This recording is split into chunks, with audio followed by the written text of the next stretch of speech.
मेले का आयोजन हमारे देश के 4 प्रमुख तीर्थ स्थानों में होता है: हरिद्वार, प्रयागराज, नासिक और उज्जैन, जिनमें शामिल होने के लिए देश के कोने कोने से बड़ी संख्या में श्रद्धालु पहुंचते हैं। तो आज ले चलते हैं आपको इनमें से एक कुंभ नगरी उज्जैन। जी हाँ, महाकाल की धरती उज्जैन, जो 12 ज्योतिर्लिंगों में से एक ज्योतिर्लिंग है। नमस्कार दोस्तों, कैसे हैं आप सभी? और आपका स्वागत है आज उज्जैन की धर्म यात्रा में। जो यात्रा शुरू होती है हमारी नैनीताल से पहले दिल्ली, दिल्ली से उज्जैन। तो आज के इस ब्लॉग में आपको मैं बताऊंगा कि कैसे नैनीताल से उज्जैन पहुंचना है और किस साधन से जाना हमें ज़्यादा उपयुक्त रहेगा, और उज्जैन में कौन कौन से प्रमुख पर्यटन स्थल हैं, कहां पर रुकना है और कैसे महाकाल जी के दर्शन होंगे, ये सब जानकारी मैं आपको इस वीडियो में दूंगा। नैनीताल से दिल्ली के लिए आप बाया कार, टैक्सी, बस से जा सकते हैं या फिर बाया ट्रेन जा सकते हैं। बाया रोड नैनीताल से दिल्ली की दूरी लगभग 300 किलोमीटर है, और ट्रेन से जाने के लिए आपको नज़दीकी रेलवे स्टेशन काठगोदाम या हल्द्वानी जाना होगा। काठगोदाम से दिल्ली के लिए आपको 3 ट्रेनें मिलेंगी, एक सुबह 8:45 पर, दूसरी 3:30 बजे के लगभग, और तीसरी रात को 8:35 पर काठगोदाम से दिल्ली के लिए निकलती है। और दिल्ली से उज्जैन के लिए भी 2 ट्रेनें हैं जो पूरे हफ्ते भर चलती हैं। एक रात को 9:50 पर चलती है दिल्ली से, और दूसरी चलती है लगभग 8:30 बजे रात को। दिल्ली से उज्जैन अगर सड़क मार्ग से जाना हो तो आप स्टेट ट्रांसपोर्ट कॉरपोरेशन की बस से, टैक्सी कार से या प्राइवेट ऑपरेटर द्वारा चलाई जाने वाली वोल्वो बस से जा सकते हैं, जिसमें कि लगभग 12 से 15 घंटे लग जाते हैं। बाई एयर जाने के लिए हमें दिल्ली से इंदौर जाना पड़ेगा। उज्जैन के लिए कोई सीधी फ्लाइट नहीं है, और फिर इंदौर से उज्जैन वापस आना पड़ेगा बाई रोड, और इंदौर से उज्जैन की दूरी 55 किलोमीटर है। तो उज्जैन पहुंचने के लिए सबसे बेस्ट ऑप्शन ट्रेन है। कहीं से भी आना हो, ट्रेन सबसे अच्छा साधन है और सस्ता भी। दिल्ली इंदौर एक्सप्रेस सबसे कम समय में लगभग 10 घंटे में आपको उज्जैन में छोड़ देगी 8 बजे के लगभग। रेलवे स्टेशन से महाकाल मंदिर की दूरी लगभग 1.5 किलोमीटर है। रेलवे स्टेशन के बाहर आते ही आपको ऑटो, टैक्सी मिल जाएंगी, और अगर आपके पास ज़्यादा सामान ना हो तो आप पैदल भी यह दूरी तय कर सकते हैं। तो यहाँ पहुँचकर सबसे पहले अपने लिए एक कमरा लें किसी होटल में, और मंदिर के आसपास वाले होटल थोड़ा महंगे रेट पर होंगे, और थोड़ा दूरी में लेंगे तो थोड़ा सस्ता पड़ेगा आपको। और जिन दिन महाकाल मंदिर में भीड़ होती है उस टाइम पर होटल में कमरे थोड़ा महंगे मिलते हैं। और बाकी अगर आप बहुत ज़्यादा खर्च नहीं करना चाहते हैं तो आप धर्मशाला में भी रुक सकते हैं। धर्मशाला भी एक अच्छा ऑप्शन है। कम से कम 300 रुपये में आपको एक कमरा मिल जाएगा, जिसमें 4-5 लोग आप आराम से एडजस्ट कर सकते हैं। और रामघाट की तरफ को आपको बहुत सारी धर्मशालाएं मिल जाएंगी, जिनमें कुछ तो बहुत अच्छी भी हैं, उनके चार्ज थोड़ा ज़्यादा हैं, लेकिन होटल से वो सस्ता ही पड़ेगा आपको। और खाने पीने के लिए मंदिर के आसपास ही आपको बहुत सारे रेस्टोरेंट और ठेलियाँ मिल जाएंगी, जहाँ पर आप नाश्ता और खाना खा सकते हैं। खाना यहाँ पर अच्छा और सस्ता है। महाकाल दर्शन से पहले शिप्रा नदी में स्नान जरूर कीजिएगा, और यह रामघाट की तरफ को है। इस नदी में स्नान का अपना धार्मिक महत्व है, और शिप्रा नदी के किनारे ही कुंभ का मेला आयोजित होता है। और यह है रामघाट, बहुत ही सुंदर और रमणीक। यहाँ पर हर समय भीड़ रहती है स्नान करने वालों की। सर्दियों में पानी ठंडा रहता है, मगर धार्मिक आस्था के आगे ये ठंड भी नहीं लगती। महाकाल मंदिर का जो मुख्य प्रवेश द्वार है, उसी के सामने बड़ा गणेश मंदिर भी है। तो यहाँ पर गणेश जी के दर्शन भी अवश्य करिएगा। बड़ा गणेश मंदिर के पास ही एक शीघ्र दर्शन बुकिंग काउंटर भी है, जिसमें 250 रुपये का टिकट लेकर के महाकाल जी के शीघ्र दर्शन कराए जाते हैं। मगर आप बिना टिकट के भी दर्शन कर सकते हैं। हमने भी बिना टिकट के ही दर्शन किए, आराम से दर्शन हो गए थे महाकाल जी के। महाकाल रोड पर फूल और प्रसाद की बहुत सारी दुकानें हैं। यहाँ से आप फूल और प्रसाद लेकर के अंदर मंदिर में चढ़ाने के लिए ले जा सकते हैं, और अंदर फिर कोई दुकानें नहीं मिलेगी। और जूता चप्पल आप इन्हीं दुकानों में खोल सकते हैं। और वैसे मंदिर के बाहर भी जूता स्टैंड बना हुआ है। महाकाल की धरती उज्जैन से आप सभी को मेरा नमस्कार। और हम लोग पहुंच चुके हैं महाकाल मंदिर के प्रांगण में। बैग आप अपने साथ अंदर ले जा सकते हैं और उसमें आप मोबाइल स्विच ऑफ करके रख लें तो कोई दिक्कत नहीं है। मंदिर के अंदर वीडियोग्राफी और फोटोग्राफी वर्जित है, इसलिए मोबाइल का प्रयोग ना करें। 25 दिसंबर से 1 जनवरी तक मंदिर के गर्भगृह में प्रवेश बंद कर दिया गया था, इसलिए हम अंदर जा नहीं पाए। तो बाहर से महाकाल जी के दर्शन हुए। और यह है महाकाल मंदिर का कॉरिडोर जो हाल ही में बनकर तैयार हुआ है। बहुत ही भव्य, आकर्षक, विशाल, लगभग 920 मीटर लंबा है यह कॉरिडोर। इसमें 200 के लगभग मूर्तियां बनी हुई हैं, हर देवी देवताओं की, खासकर शिव की। और मूर्तियां इतनी जीवंत हैं, लगती हैं, ऐसा लगता है कि जैसे अभी बोल पड़ेंगी। पुरातन संस्कृति का और आधुनिकता का अनोखा संगम यह कॉरिडोर में आप आराम से फोटोग्राफी, वीडियोग्राफी कर सकते हैं। और यहीं पर ही प्रांगण में बना हुआ है भारत माता मंदिर।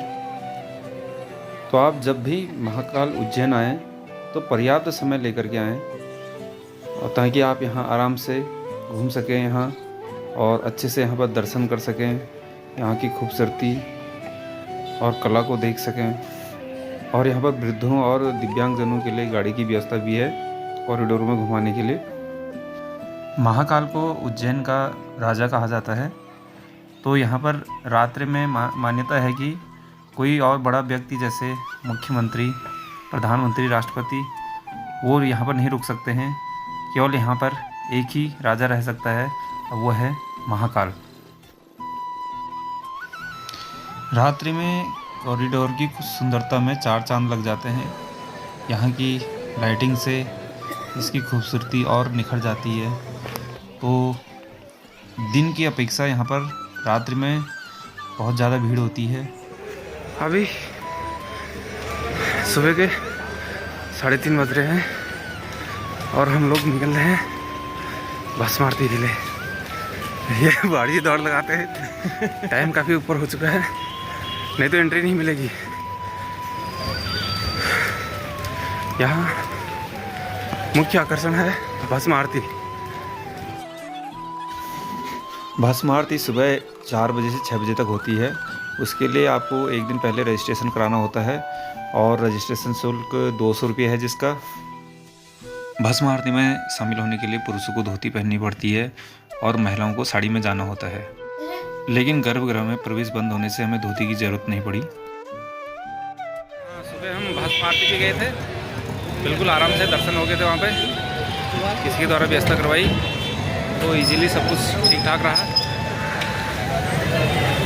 लगभग सुबह हमें 3 बजे उठना पड़ा उसके लिए भस्म आरती के लिए। और 4 बजे से भस्म आरती शुरू होती है, 4 से 6 बजे तक। 6 बजे निकले, उसके बाद फिर थोड़ी देर रेस्ट किया हमने होटल में। नींद भी पूरी नहीं हुई थी। अभी जो यहाँ पर लोकल मंदिर हैं और जैसे भैरव मंदिर और कुछ और है तो वहाँ घूमेंगे। तो आप बने रहिए हमारे साथ। लोकल में जो मंदिर हैं और देखने लायक जगह हैं उनमें गढ़कालिका मंदिर, महाराजा भृतहरि गुफा, काल भैरव मंदिर, मंगलनाथ मंदिर और संदीपनी आश्रम है। ये सब 5 और 6 किलोमीटर के दायरे में है। तो यहाँ पर जाने के लिए टैक्सी करना ज़्यादा उचित रहेगा। ऑटो भी हर समय मिल जाते हैं यहाँ पर पूरे दिन भर, लेकिन टैक्सी आपको लगभग 800 से 1000 रुपये में मिल जाएगी पूरे दिन के लिए। ये माता गढ़कालिका का मंदिर है। कालिदास जी माता गढ़कालिका के बहुत बड़े उपासक थे और माना जाता है कि माता की कृपा से ही वो इतने बड़े रचनाकार बने। और यहाँ पर है राजा भृतहरि जी की गुफा, जहाँ पर उन्होंने ध्यान किया था और सन्यासी जीवन की शुरुआत करी थी। ये यहाँ पर गौ सेवा के लिए चारा भी रखा है और गौ माताएं भी हैं। ये देखिए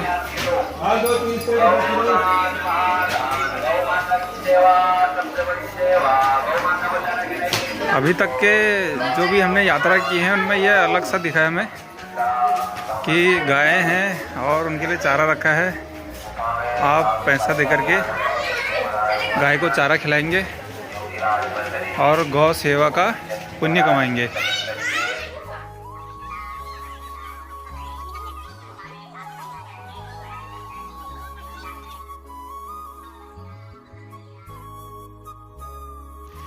कहा जाता है कि एक बार राजा भृतहरि ने अपनी पत्नी की परीक्षा लेनी चाहिए और उन्हें अपने मृत्यु की झूठी खबर भिजवा दी, जिसे सुनकर रानी की मृत्यु हो गई।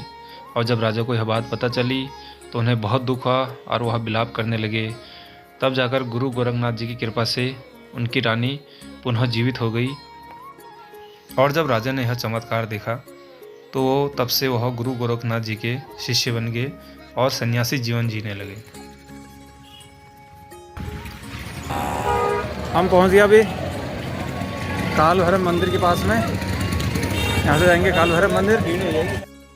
मान्यता है कि महाकाल जी के दर्शन के बाद काल भैरव जी के दर्शन करना अनिवार्य है, अन्यथा यात्रा अधूरी मानी जाती है।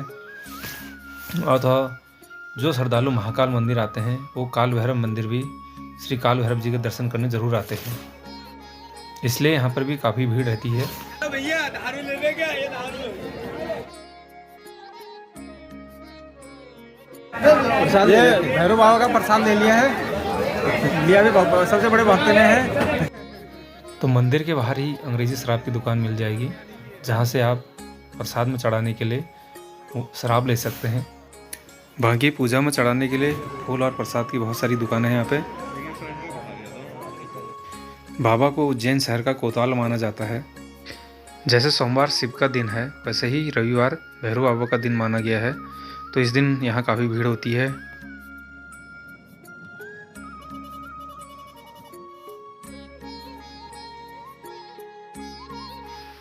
यह है आचार्य संदीपनी जी का आश्रम, जहाँ पर कि भगवान श्री कृष्ण ने उनके बड़े भाई बलराम जी ने और उनके मित्र सुदामा जी ने शिक्षा प्राप्त की थी। और यह है गोमती जलकुंड, जिसे भगवान श्री कृष्ण ने अपने गुरु के स्नान हेतु यहाँ पर बनाया था, जिसमें गोमती नदी का ही जल होता है। और भगवान श्री कृष्ण ने अपने गुरु श्री संदीपनी जी से जो भी शिक्षाएं सीखी, जो भी कलाएं सीखी, वो यहाँ पर चित्रों के माध्यम से दिखाया गया है।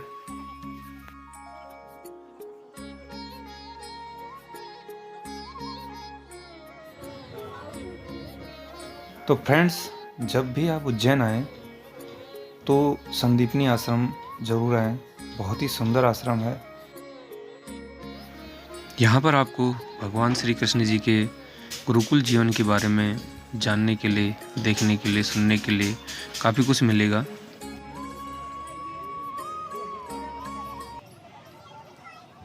आप चल रहे हैं मंगलनाथ की ओर।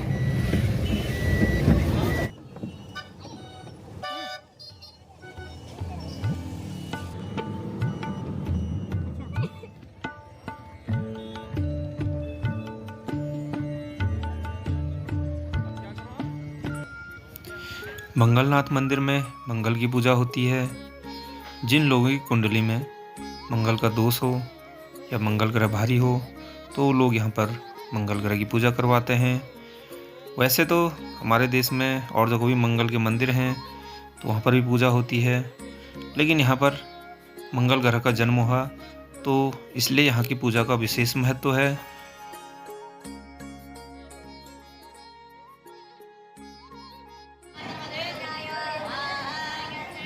और यहाँ पर लोग मंगल की पूजा करवा रहे हैं।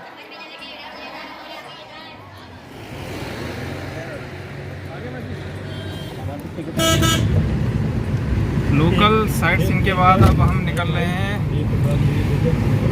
उज्जैन की तरफ को।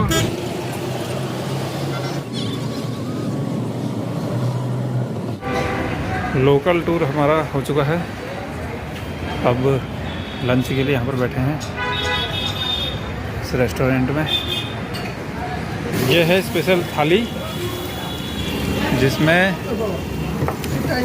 भाई रोटी है, पापड़ है, सलाद है और खाना पूरा चावल, नहीं तो अगर सूखी सब्जी, पनीर, दाल। ये मात्र 120 रुपये में।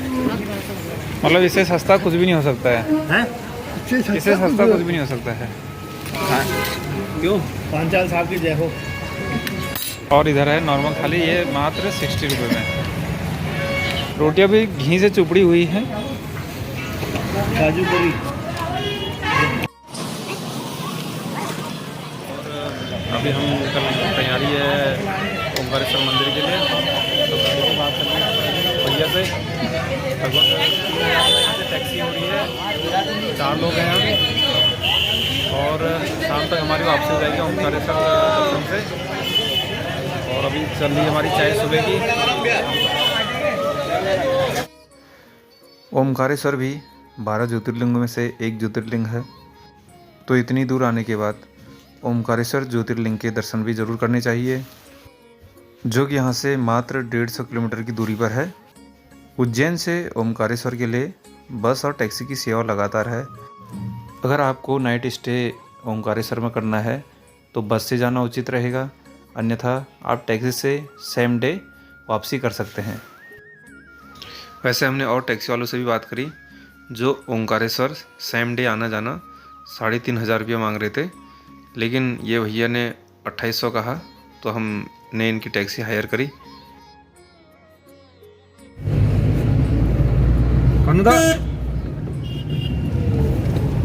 अभी हम लोग निकल चुके हैं ओमकारेश्वर के लिए। यहाँ से 150 किलोमीटर दूर, लगभग 4 घंटे का सफ़र। 4 घंटे आना, 4 घंटे जाना। अभी टाइम कितना हो रहा है? क्या बात कर रहे हो? 10:23, 2 बजे पहुंचेंगे हम वहाँ पे।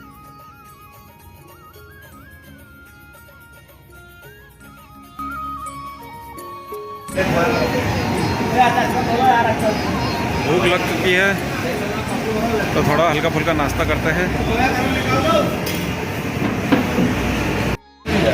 तो यहाँ पर चल रहा है हमारा पोहा जलेबी ना, सॉरी अभी पोहा है, जलेबी ऑर्डर करेंगे। किसका है? हाँ, पोहा के बाद अब समोसे की बारी। नाश्ता तो अच्छा खासा हो गया हमारा है अभी। जलेबी ठंडी हो रही है।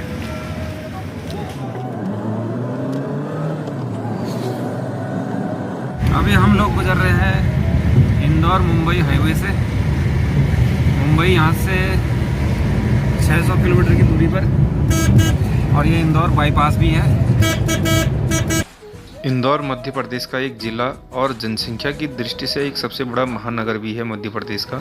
अभी यहाँ पर जो ये गाड़ी करी है हमने, ये CNG वाली है, तो इससे CNG रिफिल हो रही है। इसके लिए हमें उतरना पड़ा अभी। और यहाँ से हमें उज्जैन से निकले हैं लगभग 1.5-2 घंटे हो चुके हैं। पांडे जी थोड़ा खामोश से लग रहे हैं आज, इनकी नींद अभी भी पूरी नहीं हुई है। ज़रा मुस्कुराइए, आप इंदौर में हैं। फ्रेंड्स, यहाँ से ओमकारेश्वर अभी 55 किलोमीटर दूर है। और चूँकि महाकाल में टेंपल में काफ़ी भीड़ थी, तो इधर भी काफ़ी भीड़ है ओमकारेश्वर में। और दर्शन के लिए बड़ी दिक्कत हो रही है, काफ़ी लंबी लाइन लग रही है। 5-6 घंटे की वेटिंग के बाद नंबर आ पाएगा, लेकिन VIP दर्शन में थोड़ा जल्दी हो जाएगा। इससे कह के व्यवस्था करवा दी है, तो ये अच्छी बात है, हमारा टाइम बच जाएगा। यहाँ से शुरू होती है भैरव घाटी, एकदम पहाड़ी इलाका, बहुत ही सुंदर नज़ारा यहाँ का। काफ़ी व्यस्त मार्ग है ये, क्योंकि जो लोग महाकाल आते हैं वो ओमकारेश्वर भी जाते हैं, इसलिए यहाँ पर ट्रैफिक हमेशा बना रहता है। गाइस, यहाँ पर आप 2 रोड देख रहे होंगे, तो इसमें आपको दाहिने हाथ चलना होता है, ना कि बाएं हाथ, क्योंकि यहाँ पर दूसरी साइड से चढ़ाई होती है आने के लिए, तो इसलिए रॉन्ग साइड चलना होता है। जो नए नए लोग आते हैं उन्हें पता नहीं होता है, तो लेफ़्ट हैंड ही चलते हैं लेफ़्ट साइड को, जिससे कई बार एक्सीडेंट का खतरा रहता है। इसलिए आप जब भी आएँ तो यहाँ पर देख के चलें और बोर्ड और निशान देख लें।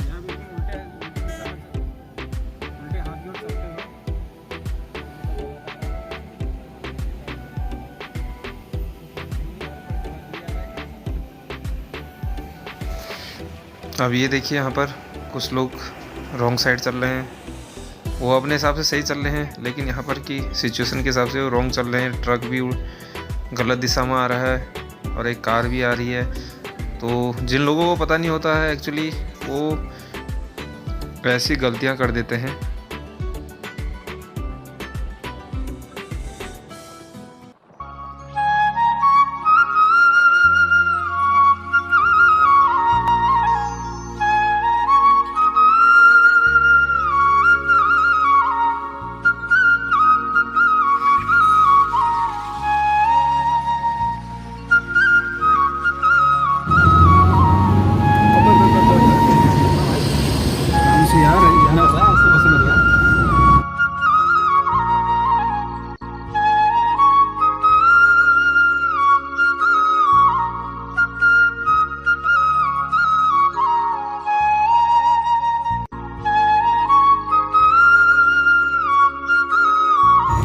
अभी हम लोग पहुँचे हैं चोरल में।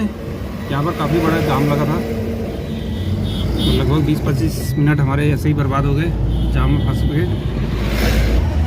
लेकिन यहाँ पर गर्म काफ़ी हो रहा है, लगभग 27 डिग्री टेम्परेचर दिखा रहा है यहाँ का, जो कि हम लोगों के हिसाब से काफ़ी है यहाँ पे।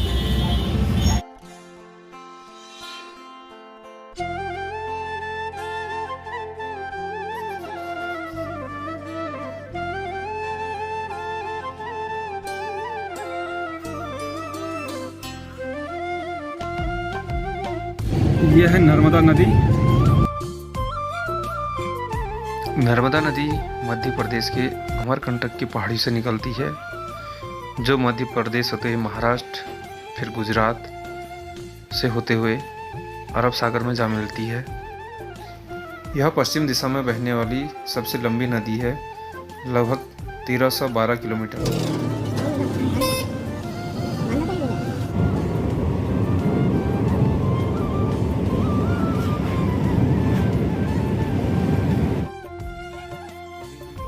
और यह है ओमकारेश्वर की पार्किंग, जो कि पेड पार्किंग है। यहाँ पर यहाँ से लगभग 300-400 मीटर की दूरी पर है ओमकारेश्वर मंदिर।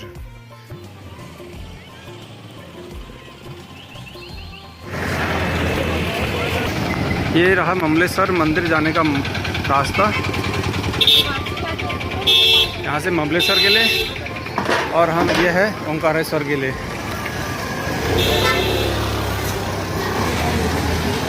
इधर प्रसाद की दुकान है, होटल, रेस्टोरेंट, सारी व्यवस्था है। ओमकारेश्वर मंदिर मध्य प्रदेश के खंडवा जिले में पड़ता है।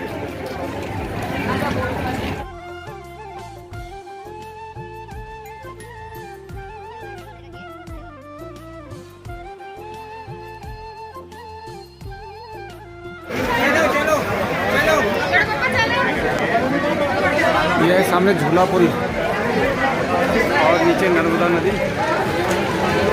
ये देखिए बहुत ही सुंदर दृश्य।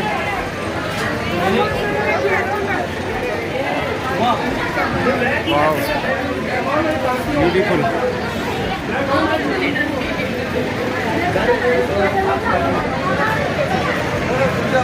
हर हर महादेव, हर मजा लेके आते हो क्या? हाँ हाँ, अरे वाह, ये देखिए इसमें स्टीमर चल रही है। और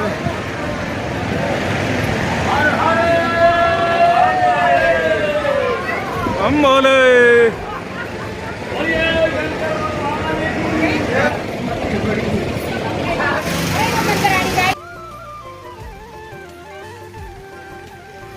और ये सामने ऊपर की साइड को नर्मदा नदी पर डैम भी बना हुआ है।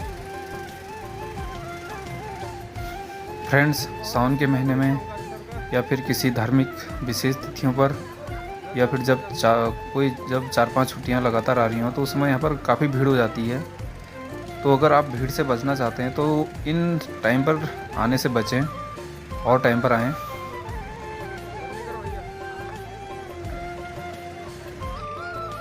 तो पुल पार करते ही दाहिनी तरफ जूता चप्पल स्टैंड भी बने हुए हैं, जहाँ पर 2 रुपये प्रति जोड़ी लिया जाता है। तो जूता चप्पल वहीं पर ही उतार लें। यह है प्रसाद की दुकान है। जब मंदिर में बहुत ज़्यादा भीड़ होती है तो यहीं से लाइन शुरू हो जाती है। तो इन दुकानों पर खाने पीने का सामान भी मिल जाता है।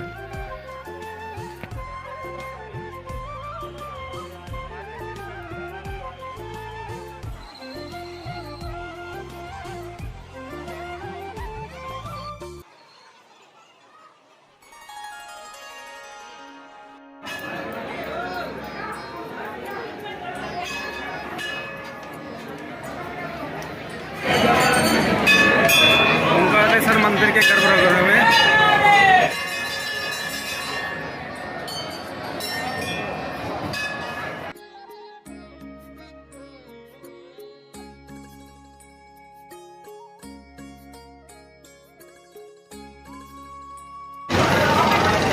ओंकारेश्वर महादेव के दर्शन के बाद लौटते मंदिर से बहुत भीड़ थी यहाँ पे।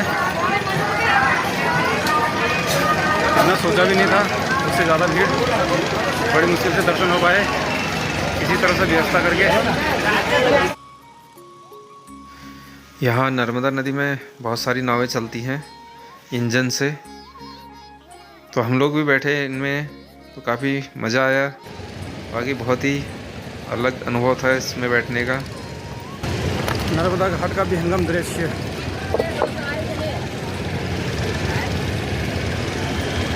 यहाँ से स्टीमर सेवा उपलब्ध है।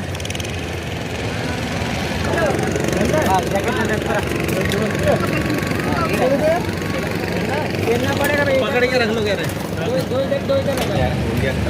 मैंने पकड़ रखा है, जैसे ही कहेंगे मैं नदी में डाल दूंगा। ठीक है, बोटिंग से पहले लाइफ जैकेट पहनना जरूरी है। देखो ये इंजन स्टार्ट हो चुका है और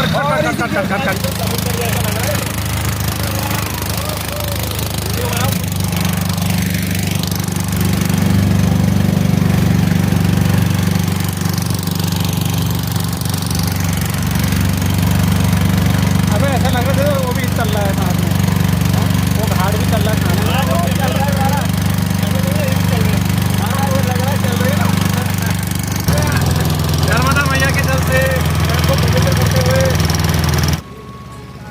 वैसे तो नैनीताल में कई बार नाव में बैठे, लेकिन बहते पानी में बोटिंग का अलग ही मज़ा है, बहुत ही अद्भुत।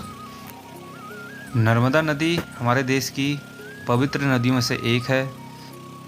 इसमें स्नान करने का उतना ही पुण्य प्राप्त होता है जितना कि गंगा जी में। और ये सामने विष्णु मंदिर। जय हो। हाथ जोड़ते हैं जय हो। चलो रेस लगाते हैं, कौन पहले पहुंचेगा।